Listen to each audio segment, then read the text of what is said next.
ಭಾರತೀಯ ಪ್ರೊ ಕಬಡ್ಡಿ ಲೀಗ್ನಲ್ಲಿ ಪುಣೇರಿ ಪಲ್ಟನ್ ಆಸೆ ಈಡೇರಲಿಲ್ಲ. ದಬಂಗ್ ದಿಲ್ಲಿ ಮತ್ತೊಮ್ಮೆ ಚಾಂಪಿಯನ್ ಆಯಿತು. ಹೊಸದಿಲ್ಲಿಯ ತ್ಯಾಗರಾಜ್ ಒಳಾಂಗಣ ಕ್ರೀಡಾಂಗಣದಲ್ಲಿ 2025ರ ಪ್ರೊ ಕಬಡ್ಡಿ ಲೀಗ್ ಫೈನಲ್ ನಡೆಯಿತು.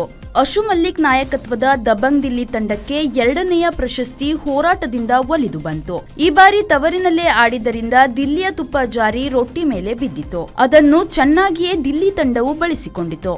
ಪುಣೇರಿ ಪಲ್ಟನ್ ತಂಡವು ಪ್ರಬಲ ಪೈಪೋಟಿಯನ್ನೇ ನೀಡಿತ್ತು. ಆದರೂ ಅಂತಿಮವಾಗಿ ದಿಲ್ಲಿ 31ರಿಂದ 28 ಅಂಕಗಳಿಂದ ಗೆಲುವು ತನ್ನದಾಗಿಸಿಕೊಂಡಿತು. ರೈಡರ್ಗಳಾದ ನೀರಜ್ ನರ್ವಾಲ್ 9 ಅಂಕ, ಅಜಿಂಕ್ಯ ಪವಾರ್ 6 ಅಂಕಗಳಿಂದ ದಿಲ್ಲಿಯ ಗೆಲುವಿನಲ್ಲಿ ಪ್ರಮುಖ ಪಾತ್ರ ವಹಿಸಿದರು.